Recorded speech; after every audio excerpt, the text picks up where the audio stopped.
En las serenas aguas del río, aquel 28 de marzo de 1941, una de las mentes más luminosas de la literatura eligió la penumbra antes que la claridad. Virginia Woolf, con los bolsillos cargados de piedras, avanzó hacia la corriente hasta que el agua la envolvió para siempre. Ese último gesto, calculado, decidido y obsesivo, con frecuencia ha opacado la vida extraordinaria que lo antecedió. Comprender a Virginia Woolf solo desde la óptica de su muerte es ignorar el deslumbrante mosaico de su existencia.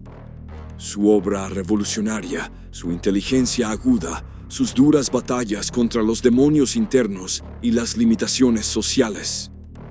Adeline Virginia. Stephen nació el 25 de enero de 1882 en pleno Londres victoriano, en el número 22 de Hyde Park Gate, Kensington. Su llegada ocurrió en un entorno de aristocracia intelectual y dinámicas familiares complicadas.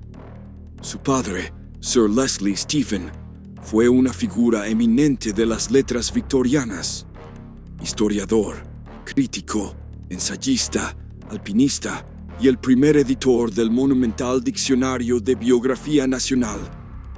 Representaba el rigor intelectual y la seriedad moral de su tiempo. Su madre, Julia Princep Duckworth Stephen, nacida Jackson, era reconocida por su belleza, por su vocación como enfermera y por sus vínculos con los artistas prerrafaelitas. Julia provenía de una familia con raíces anglo-indias y un linaje que, a través de su madre, Maria Powell Jackson, se decía entroncaba con los Alighieri de Dante. Una conexión romántica, aunque quizá apócrifa, con un profundo pasado cultural europeo. La residencia del número 22 de Hyde Park Gate, un edificio de ladrillo rojo de 5 pisos, unidos por estrechas escaleras, reflejaba la complejidad victoriana. El salón, cargado de mobiliario pesado y oscurecido por la rigidez de las costumbres, sería al mismo tiempo cuna del intelecto de Virginia y símbolo de las estructuras patriarcales que ella más tarde desafiaría. La propia casa reproducía la estratificación social. Los criados en la planta baja, los niños en los pisos intermedios y el despacho de Sir Leslie en la parte superior. Santuario de la autoridad intelectual masculina que Virginia admiraba y a la vez resentía. Virginia era la tercera de los 4 hijos de Leslie y Julia Stephen. Su hermana mayor, Vanessa, 1879, llegó a convertirse en una pintora destacada y figura esencial del grupo de Bloomsbury. Su hermano Thoby, 1880, cuya temprana muerte marcaría profundamente a Virginia, y su hermano menor Adrian, 1883, completaban el núcleo inmediato. Pero el número 22 era también un hogar ensamblado y dinámico. Julia había estado casada previamente con Herbert Duckworth, con quien tuvo 3 hijos: George, 1868, Stella, 1869 y Gerald, 1870. Por su parte, Leslie también había tenido un matrimonio anterior con Minnie Thackeray, hija del novelista William Makepeace Thackeray, con quien tuvo a Laura Makepeace Stephen, 1870, quien padecía una discapacidad intelectual y vivió con la familia hasta su institucionalización en 1891. Este entramado familiar generó una red de afectos y tensiones que influiría en la mirada compleja de Virginia sobre las relaciones familiares, reflejada más tarde en novelas como Alfaro y Los años, la presencia de sus hermanastros, en especial los mayores Duckworth, trajo consigo discordias y, en el caso de Virginia, experiencias traumáticas. La casa estaba además habitada por una sucesión de criados, cocineras, niñeras y sirvientas, cuyo trabajo mantenía la fachada de comodidad burguesa mientras ellas permanecían invisibles. Esa dinámica sería cuestionada por Virginia en ensayos como Las profesiones para mujeres. El ambiente del 22 de Hyde Park Gate era un hervidero de actividad intelectual, de charlas literarias y de una omnipresente presencia de libros. Sir Leslie trabajaba sin descanso en su estudio, y la casa recibía con frecuencia a las principales figuras literarias y artísticas de la época. Henry James, George Meredith, James Russell Lowell, Thomas Hardy, George Eliot y Alfred Tennyson pasaron por allí. Para los hijos Stephen, aquello significó una temprana inmersión en un universo donde las ideas eran el eje central y el logro literario la más alta aspiración. Era profundamente apreciado. En particular, Virginia obtuvo un enorme beneficio de la libertad sin restricciones que le daba el acceso a la vasta biblioteca de su padre, un privilegio poco común para las niñas de aquella época, a quienes se las orientaba generalmente hacia logros más tradicionales y domésticos. Esa formación autodidacta se convirtió en la base sólida de su desarrollo intelectual, despertando en ella un apetito insaciable por la lectura y una capacidad crítica en constante expansión. Su vínculo con la literatura nació muy temprano.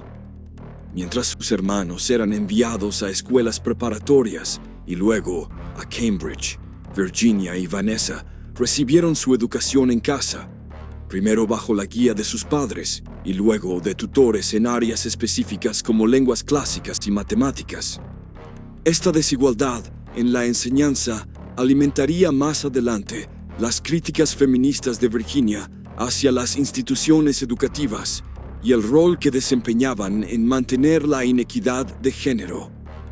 La posibilidad de perderse en los anaqueles de la biblioteca de Sir Leslie le permitió, además, desarrollar un universo literario único y personal, libre de las ataduras de la formación académica convencional. Leía con avidez y eclecticismo historia, filosofía, clásicos y autores contemporáneos, configurando el marco de referencia amplio que luego nutriría tanto su crítica como su narrativa. A pesar de este caudal intelectual, el clima emocional en el hogar resultaba complejo y, para Virginia, muchas veces sofocante. Sir Leslie, brillante pero severo, podía mostrarse exigente, sombrío y propenso a estallidos de ira, sobre todo después de la muerte de Julia. Su duelo se transformaba en una necesidad absorbente, demandando atención y consuelo permanentes de sus hijas. Julia, por su parte, aunque recordada por su belleza y compasión, estaba consumida por la administración de la extensa casa, el cuidado de su esposo y sus compromisos filantrópicos. En la memoria posterior de Virginia, su madre aparecía como alguien afectuosa, pero emocionalmente distante. La hermosura de Julia era célebre. Había posado como modelo para artistas prerrafaelitas, entre ellos Edward Burne-Jones, y su rostro sereno de rasgos clásicos quedó plasmado en cuadros y fotografías. Virginia evocaría más tarde aquella belleza con fascinación y ambivalencia, consciente tanto de su fuerza como de las restricciones que imponía. Los días de Julia estaban colmados de una agotadora rutina de gestión doméstica, compromisos sociales y labores benéficas, en especial su práctica de enfermería. Publicó un libro sobre el tema, Notas desde las habitaciones de los enfermos, 1883, fruto de su experiencia en el cuidado, y con frecuencia era llamada para atender a amigos y familiares. Los niños Stephen también cultivaban su creatividad. Entre 1891 y 1895 publicaron un animado periódico familiar hecho a mano, Hyde Park Gate News, en el que Virginia era colaboradora constante y entusiasta. Sus aportaciones, cargadas de humor, observaciones sociales e historias fantásticas, revelaban ya un talento precoz para la escritura. Allí se advertía su habilidad para la parodia, su mirada crítica ante lo absurdo y el nacimiento de una voz narrativa propia. El periódico se convirtió además en una crónica íntima de la vida doméstica. Visitas, enfermedades, vacaciones y los pequeños dramas de un hogar victoriano, un valioso testimonio del entorno que moldeó la sensibilidad de Virginia. Como contrapeso a la atmósfera sombría de Londres, la familia disfrutaba de las vacaciones estivales en Talent House, St. Ives, en Cornwall. Entre 1882 y 1894, aquellos veranos frente al mar ofrecieron a Virginia un espacio de libertad, descubrimiento y experiencias sensoriales intensas que marcarían su imaginación para siempre. La casa, con vistas a la bahía de Portminster, el rumor incesante de las olas, los matices cambiantes de la luz sobre el agua y el faro que parpadeaba a lo lejos, se transformarían en símbolos esenciales de su obra, especialmente en el faro. Esos veranos en Cornualles representaban para Virginia un paraíso perdido, una etapa de inocencia relativa y de unidad familiar que más tarde evocaría con una nostalgia profunda. La solemnidad urbana de Hyde Park Gate y la naturaleza salvaje y sensorial de Cornualles creó en Virginia una dualidad permanente: lo intelectual frente a lo instintivo, lo social frente a lo íntimo, lo rígido frente a lo libre. Esta tensión se convertiría en una fuente inagotable de inspiración para su obra. En St. Ives, los hermanos Stephen gozaban de una libertad inconcebible en Londres. Recorrieron senderos costeros, nadaban en el mar, pasaban horas entre charcas de rocas y se entretenían observando la flora marina.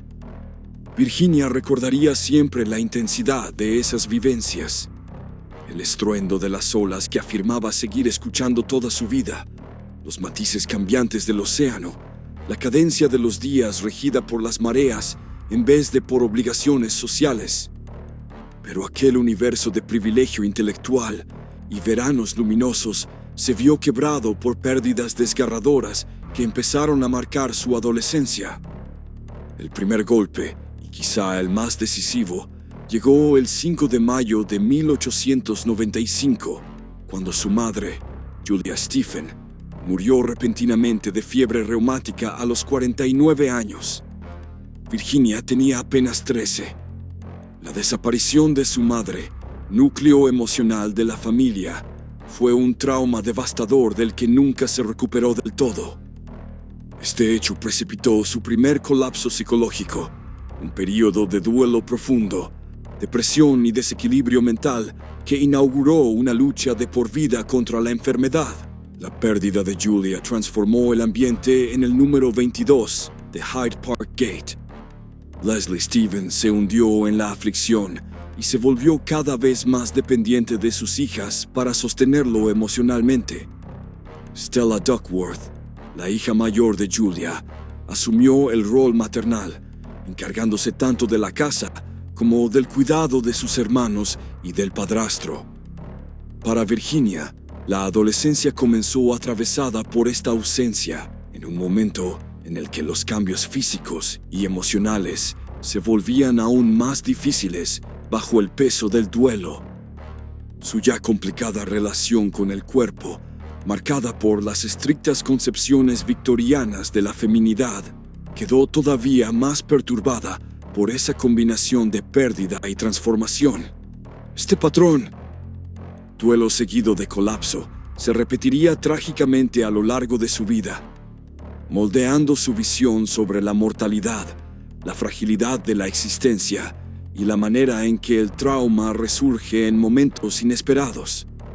La ausencia de Julia se convertiría en un tema central en la ficción de Virginia.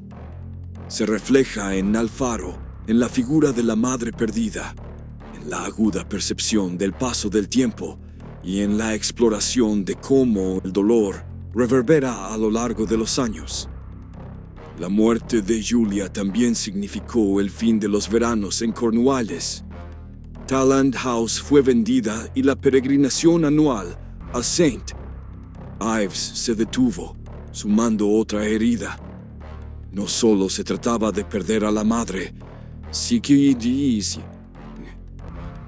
también de perder un lugar y un modo de vida que habían sido esenciales para su infancia. Esa doble carencia, madre y hogar, se transformaría en un motivo literario recurrente, especialmente en To the Lighthouse, donde la familia Ramsay regresa a su casa de verano tras la muerte de la señora Ramsay y los años intermedios de guerra, en una profunda meditación sobre la ausencia, la memoria y la reconciliación con el pasado. Los años posteriores a la muerte de Julia trajeron nuevas desgracias. En 1897, Stella Duckworth, que había intentado ocupar el lugar de su madre, se casó con Jack Hills, pero murió pocos meses después a causa de una peritonitis durante el embarazo. Esta segunda pérdida materna agravó el dolor y la sensación de abandono en Virginia. El hogar de Hyde Park Gate, ya ensombrecido por la muerte de Julia, se volvió aún más opresivo bajo el peso de este nuevo duelo. Ese mismo año, entre sombras y memorias imborrables, Virginia vivió episodios que más tarde trasladaría a su ficción, como el día en que contempló a la reina Victoria pasar en su carruaje.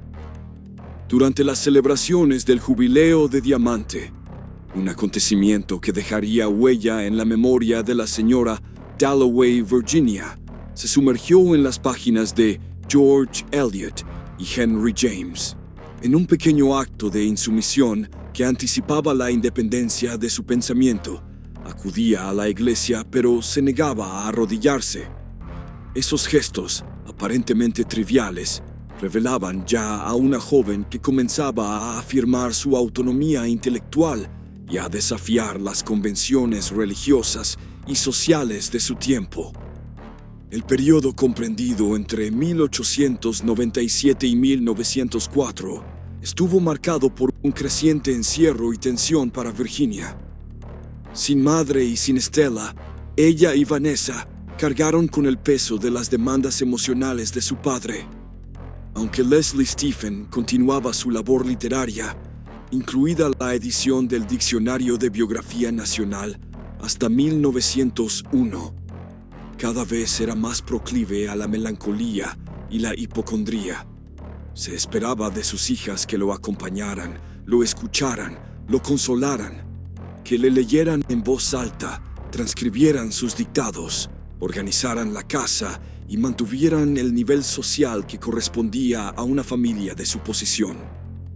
Ese tiempo de domesticidad impuesta y trabajo emocional sería más tarde la semilla de las críticas de Virginia al modelo patriarcal victoriano y a las cargas invisibles que sostenían esa estructura. Pero esos años también estuvieron ensombrecidos por algo mucho más perturbador: la atención sexual no deseada de sus medio hermanos George y Gerald Duckworth. Virginia lo narraría posteriormente en sus ensayos autobiográficos 22 Hyde Park Gate y un bosquejo del pasado, donde describía cómo George irrumpía en su habitación, se arrojaba sobre su cama, la abrazaba y besaba con insistencia, o cómo Gerald, bajo el disfraz del afecto familiar, la tocaba de maneras que la llenaban de horror incluso antes de llegar a la madurez. Estas experiencias de abuso marcaron de manera indeleble su relación con la intimidad física y, sin duda, incidieron en sus crisis emocionales posteriores. Pero los propios testimonios de Virginia dejan claro el profundo impacto que tuvo en su noción de autonomía corporal y en su comprensión del poder dentro de las dinámicas familiares.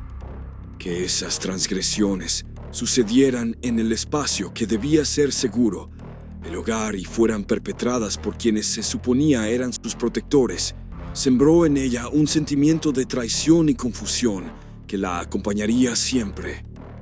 El silencio que rodeó esos hechos, la falta de un lenguaje para nombrarlos y la ausencia de un interlocutor seguro al que recurrir acentuaron aún más el trauma. A pesar de estas sombras, el desarrollo intelectual de Virginia no se detuvo. Mientras los varones Stephen eran enviados a escuelas preparatorias y más tarde a Cambridge, ella continuaba su formación en casa, alimentándose de los libros de la biblioteca paterna. Por sí sola, fue construyendo un bagaje de literatura, historia y filosofía. Leslie Stephen, pese a su carácter áspero, reconocía el talento de su hija y alentaba su lectura, aunque sin un plan sistemático. Esa educación autodidacta, con lagunas en matemáticas o lógica formal, le dio, sin embargo, la oportunidad de forjar un estilo intelectual propio, independiente de las convenciones académicas.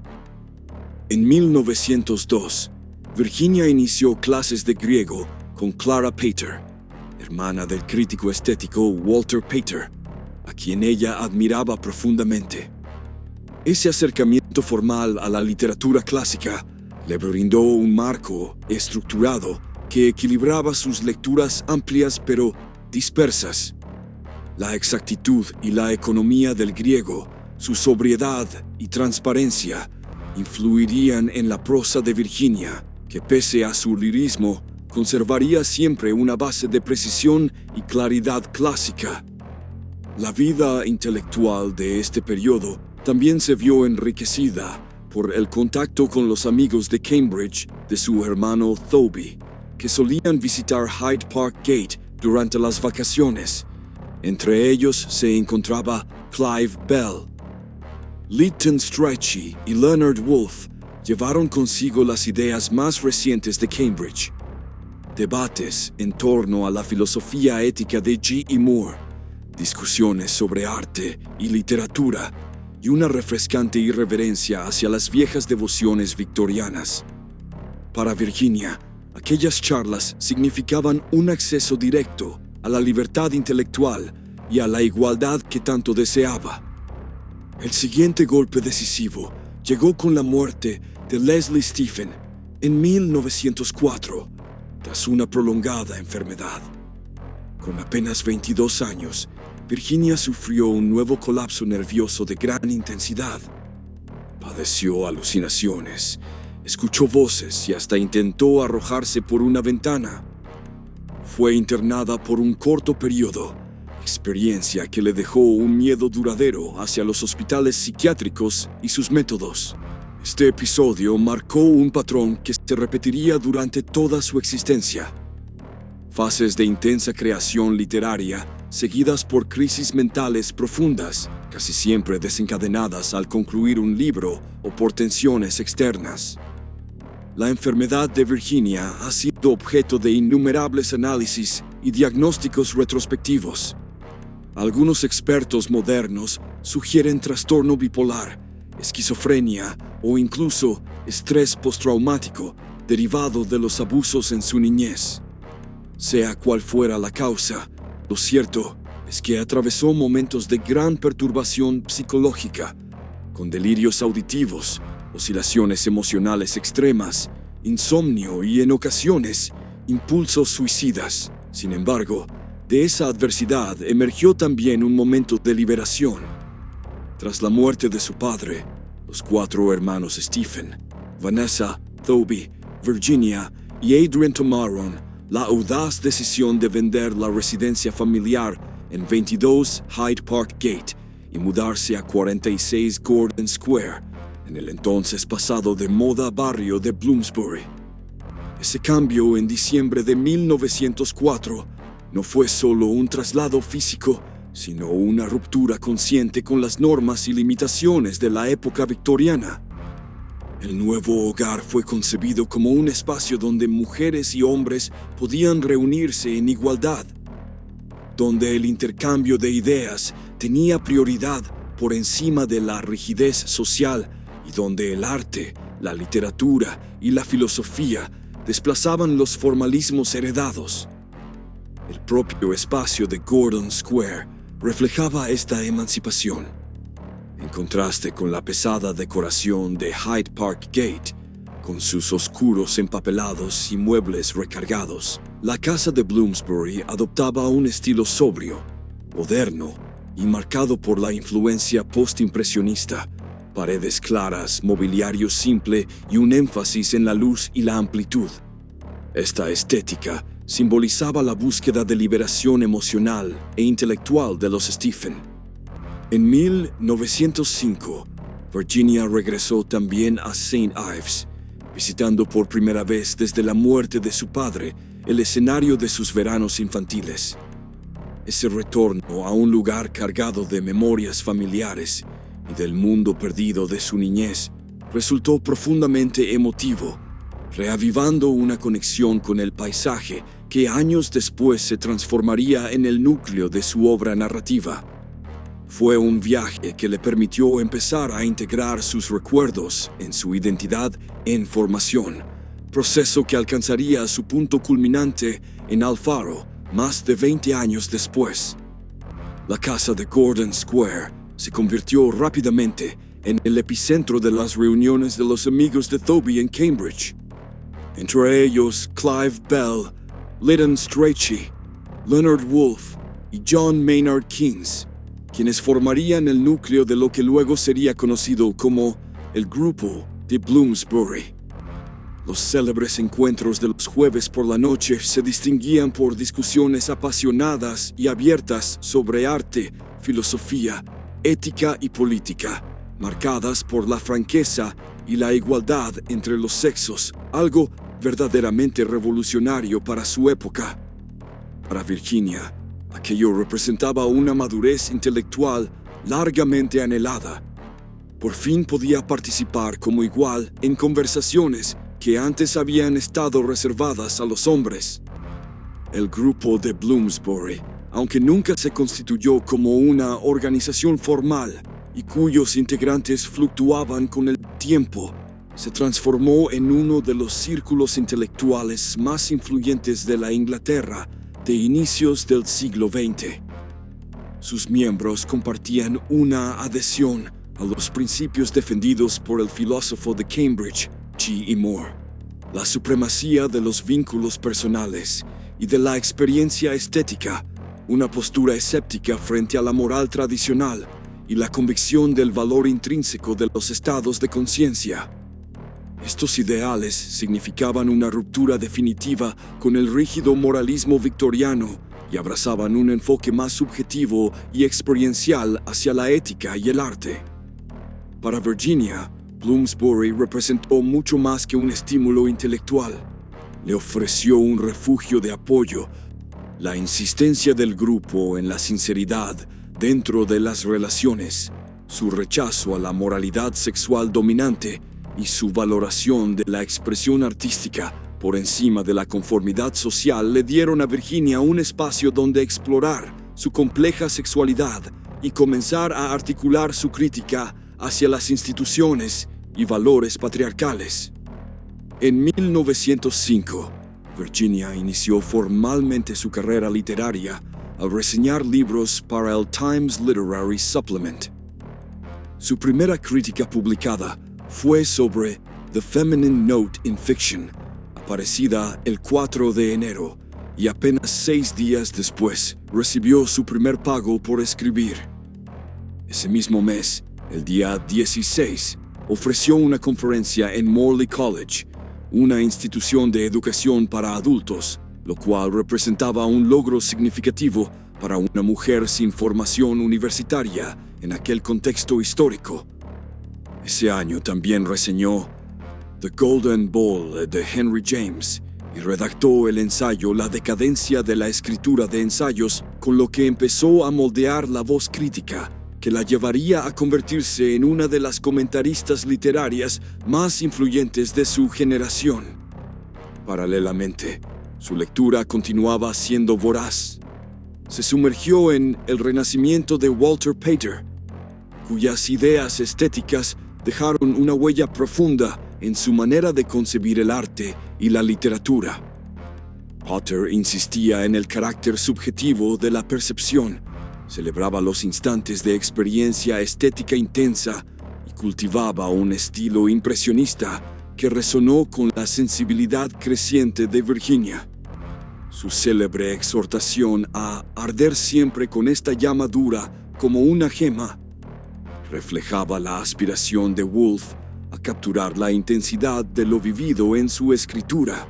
En 1906, Virginia amplió sus lecturas hacia la obra de Christina Rossetti y John Keats, poetas cuya sensualidad lírica e imaginería desbordante influirían notablemente en su propio estilo. En 1907, tuvo la oportunidad de convivir con Henry James, ya consagrado como un patriarca de las letras, encuentro que la vinculó directamente con la generación precedente de innovadores literarios. Para 1908, estaba inmersa en la redacción de su primera novela, The Voyage Out, y solicitó a Clive Bell, casado recientemente con su hermana, Vanessa, una valoración crítica. Al mismo tiempo escribió reminiscencias, unas memorias centradas en su madre y su infancia, que constituyeron su primer intento sostenido de otorgar sentido a su pasado mediante la escritura. Ese periodo también supuso cambios decisivos en el terreno personal. El matrimonio de Vanessa con Clive Bell integró oficialmente al crítico de arte en el núcleo de Bloomsbury, pero también alteró la relación íntima entre las dos hermanas. Virginia, profundamente unida a Vanessa, sintió celos y una punzante sensación de pérdida al tener que compartir su afecto. Estos sentimientos se intensificaron cuando ella misma desarrolló una atracción romántica hacia Clive, lo que introdujo tensiones emocionales y conflictos dentro del círculo familiar. En 1909 ocurrió otro episodio revelador. Lytton Strachey, amigo cercano y abiertamente homosexual, le propuso matrimonio para retractarse poco después.